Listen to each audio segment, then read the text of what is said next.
All right, so in the last video, we used the definition, the limit definition of the derivative to derive some of our basic fundamental derivative rules, like derivative of constant is 0, constant never changes.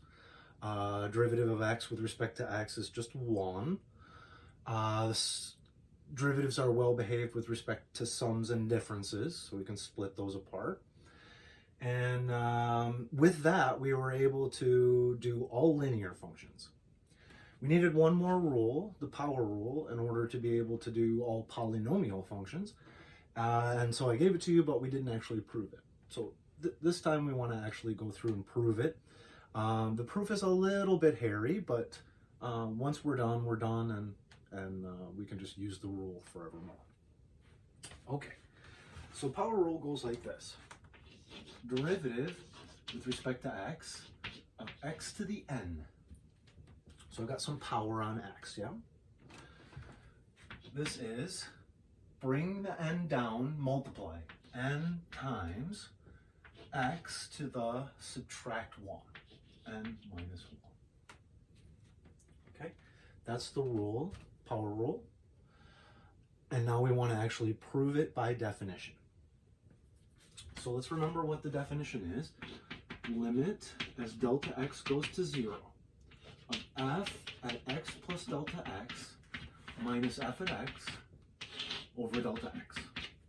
Right? That's our limit definition of the derivative. So we're going to use that. We're going to say, okay, I need to take my function x to the n and evaluate at x plus delta x. Well, I set this up first. Limit as delta x goes to 0 and delta x sitting downstairs. Okay, so I need to evaluate my function here at x plus delta x. So I have x plus delta x to the n. That's x to the n evaluated at x plus delta x. And then just subtract away my regular function, x to the n. Okay, so there I've set up, by definition, the limit definition of the derivative, what that derivative is for x to the n. Okay. Now here, we're a little bit stuck. We have a binomial to some power, but we don't know what that power is. So we need to be able to figure out a formula or to be able to deal with that in general. Okay, so let's move that over and hang on to it for a second. Let's say limit as delta x goes to 0. We have x plus delta x to the n minus x to the n over delta x. That's where we are currently in our proof, okay? We need to take a side mission here in order to deal with this term, x plus delta x to the n. Okay.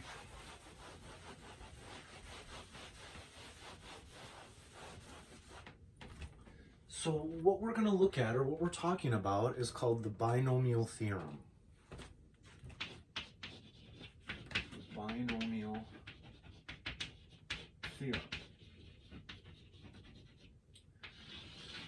And what the binomial theorem does is it gives us a formula, an algorithm, a way to write out a polynomial sum when we have a plus b to the n.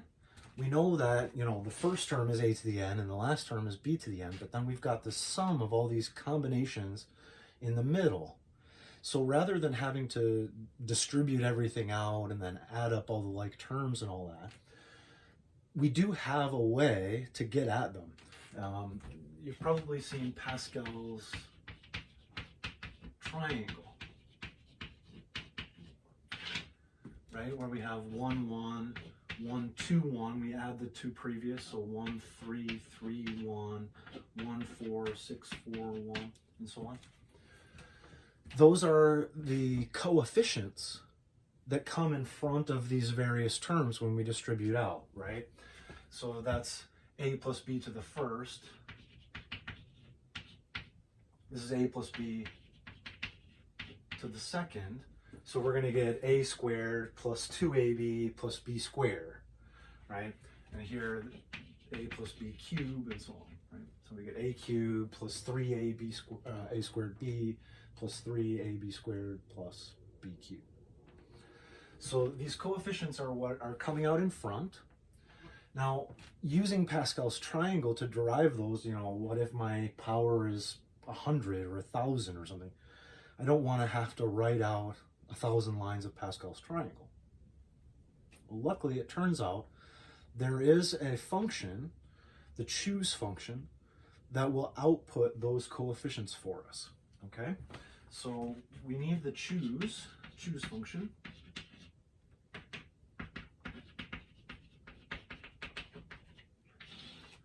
And that's, let's use n choose k. You'll find it in your calculator if you have a TI. It's under math.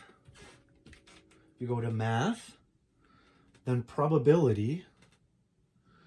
It's right there, NCR. I'm going to use a K, but NCR is how it's implemented in here if you want to use the calculator to actually do it for you.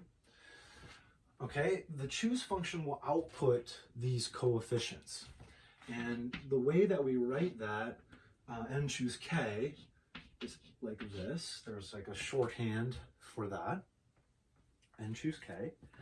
And it's the number of ways to choose k objects from a set of n. So the number of ways to choose k objects from a set of n objects. Right? So if I have a set of 3 objects, how many ways can I choose 1 or 2, right? Say I have a set of 3 objects, how many ways are there to choose 2? Well, if I've got A, B, C, those are my 3 objects. How many ways can I choose? Well, choose 2 of them. I can choose A and B, I can choose A and C, and then that's it with A's. I can choose B and C. Okay, so that's 3. Sorry. 3 ways to choose 2 from 3. How many ways to choose 0 from 3? Oh, just 1, right? Don't choose any. How many ways to choose 1 from 3? Well, 3. I can choose 1 of each one. How many ways to choose 3 from 3? There's only 1 way. Just take all of them. Okay? So there we're getting this 1, 3, 3, 1, right? Okay. There is actually a formula for n choose k. N choose k, just double check I'm still on screen, yeah, is n factorial, where factorial is n times n minus 1 times n minus 2 all the way down to 1, or you say 1 times 2 times 3 times 4 up to n. N factorial divided by k factorial times n minus k factorial. Okay, so that's actually the formula that we can use to calculate those coefficients regardless of how big n is. And in fact, it's implemented into the calculator, so we don't even have to really bother with doing all this, right? We can just plug it in the calculator and get an answer. Okay, so we've got the choose function that's outputting the coefficients from these binomial terms when we distribute them all out, and as we do in Pascal's triangle here. All right, so that's going to give us the numbers in front of the terms that we need, the coefficients. And ultimately, if I distribute this thing out, what I'm going to get is a polynomial, right? I'm going to get a finite sum of terms. So what we've got here is a sum. There's our sigma notation. We're going to add together all these terms. We got this polynomial. Then my counter is going to be k. It's just oh, sorry, I need to start counting at 0. Okay, so k is just this, it's a counter, right? It's an index. It's going to go up to n and stop. Okay. So I'll have that many terms that I'm adding together. Then the coefficient that comes in front is n choose k. So that's going to count, right? It's going to say n choose 0, which is 1. Then it's going to say n choose 1, which is n. And then n choose 2 all the way up to n choose n, which is 1 again. All right, so that gives us those coefficients in front. And then the powers on A will descend. So they'll start at a to the n and then go n minus 1 and down to 0. And the powers on B will ascend. They'll start at b to the 0 power, and then, so there's no b there, right? B to the 0 is just 1. And then go all the way up at the end. It'll be a to the 0, which is just 1, and then b to the n, which is our last term. So our first term is going to have a 1, a to the n, with a b to the 0, which is just 1. And likewise at the end, we'll have a b to the n, a 1 in front, and then a to the 0. So that's another 1. So we just get the a to the n and b to the n at the ends, but it's taking care of everything else in here. So we just need to worry about the a's are n minus k. Okay, so it's going to start with a to the n minus 0, which is a to the n, and then go a to the n minus 1 and a to the n minus 2 and descend. And our b's will go b to the k. So on the first term, it would be b to the 0, which is just 1, and then b to the first, and so counting upward to b to the n at the end. That's the binomial theorem. That's the formula that tells us the resulting polynomial, how to get those terms and add them all up instead of having to distribute this out and combine all the like terms. And it just spits it right out for us. Okay, so we needed this in order to deal with this x plus delta x to the n. Right? So let's apply this and see what delta x, x plus delta x to the n is. I have x plus delta x to the n.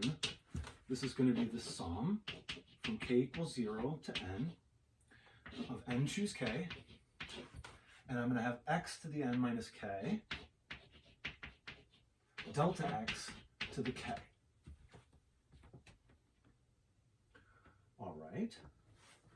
So on the first term, I've got n choose 0, right, which is just 1. N choose 0, I have x to the n minus 0, which is just x to the n. Delta x to the 0, which is just 1. Right, so there's my 1 and a 1, x to the n, which I would expect to be the first term in that sequence, or in that sum. Plus, okay, so I'm adding, this time k is 1. So we've got n choose 1, x to the n minus 1, delta x to the first power.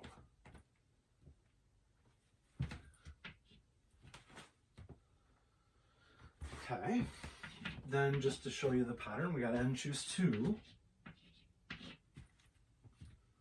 n choose 2, x to the n minus 2,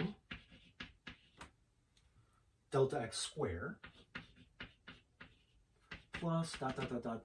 We don't know how many terms there are, right? But there's an nth term, there's a last term. So let's fill that one in. That's going to be n choose n. There's only one way, right, to choose n from n, just take them all.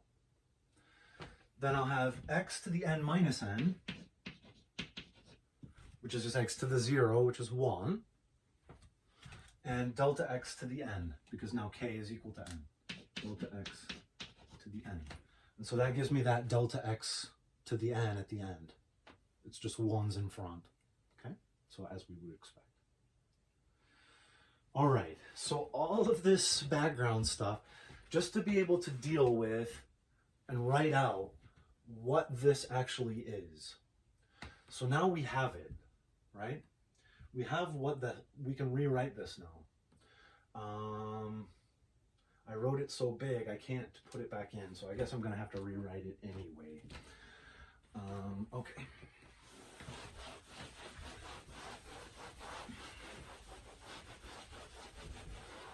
Gotta remember, really, I don't care about all the rest of this stuff.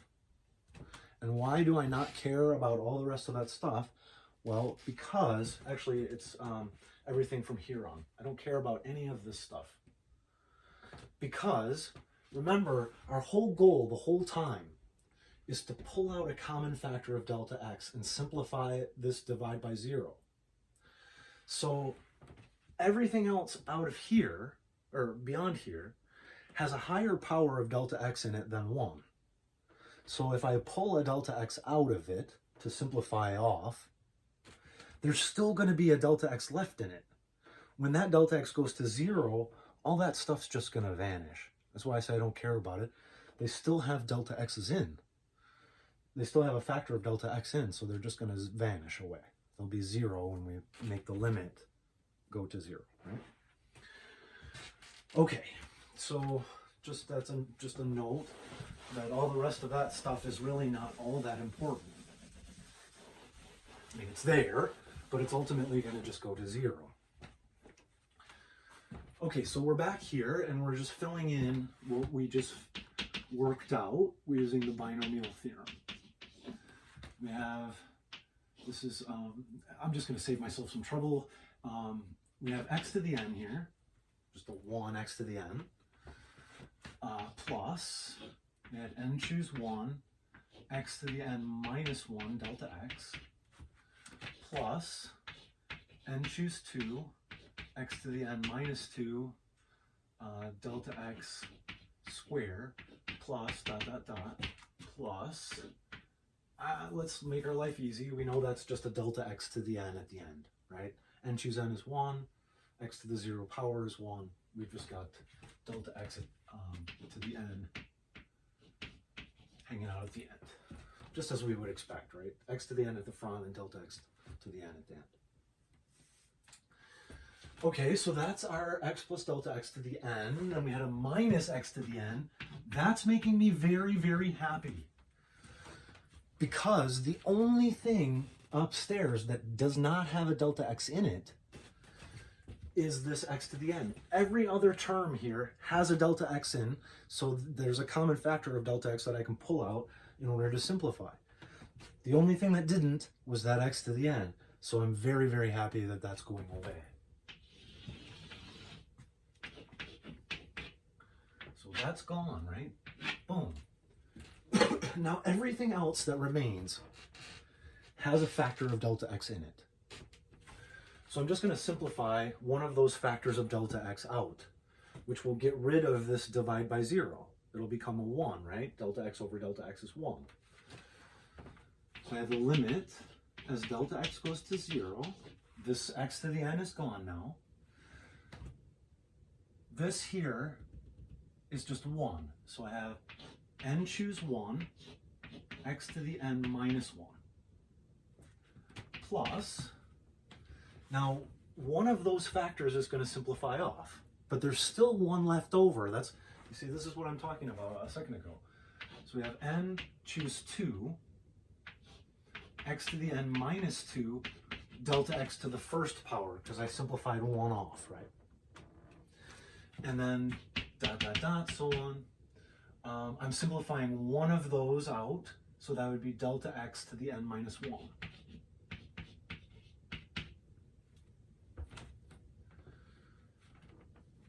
Now, because I simplified that common factor out of each of these, I don't have divide by 0 anymore. So I can just direct sub delta x 0 in there. I can just drive those terms to be as small as I want. All of these still have delta x's in, so they just vanish. They just go to 0. How many ways is there to choose 1 from a set of n? Well, there's n ways, just choose one of each, right? So we have n, x to the n minus 1. All the rest of that is gone. Just went to 0. Whoosh. And there we've proven it. Okay, the proof is not exactly pretty. We got to go through all that binomial theorem stuff to get there. But at the end of the day, all the rest of that stuff just goes away. It just becomes 0. Whoosh. And all we're left is that front term there. N choose 1, x to the n minus 1. And that's it. So that's our power rule. We've just proven it by definition. The derivative with respect to x of x to the n is bring that down, n, x to the subtract 1, n minus 1. Bam. With that and the previous rules that we had, we now have the power to do any polynomial function. Okay? I think I showed you a couple examples last time, but let's just look at a couple more very quick ones since they're super, super, super easy to do now that we have these rules. So if I want to take the derivative with respect to x of 5x to the 25th power minus 2x to the 14th plus pi x to the 10th minus 2x plus 1. Nah, whatever. All right. So any polynomial function, and I'm just making this stuff up at random, just picking whatever, positives or minuses or just random numbers, right? It's any polynomial function.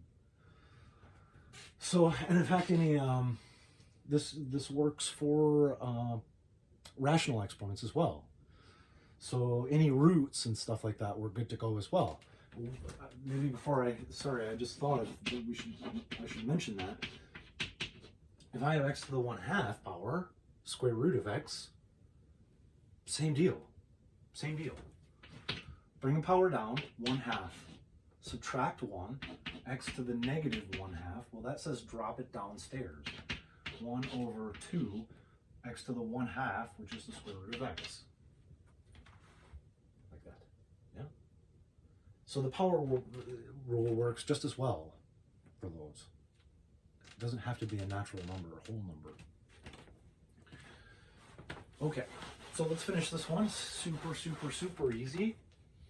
We're just going to take 25 times 5, so 125, x, subtract 1, 24th power. Bam. Next one, minus, that'd be a 28, 14 times 2, 28, x to the subtract 1, 13, plus 10 pi, x to the subtract 1, 9, minus 2, derivative of x is just a 1, or if we're using power rule, it's x to the 0, same diff. And then the derivative of a constant is 0, so we're done. That's it. Sweet. All right. So in the next video, we're going to look at how to deal with products of functions. Unfortunately, derivatives are not well behaved with respect to products. And then, of course, since division is the same as multiplying by the reciprocal, if multiplication is not well behaved, then division is not well behaved. So unfortunately, we're good to go as far as sums and differences go, but products of functions and quotients of functions are a different story. So that's what we'll look at next.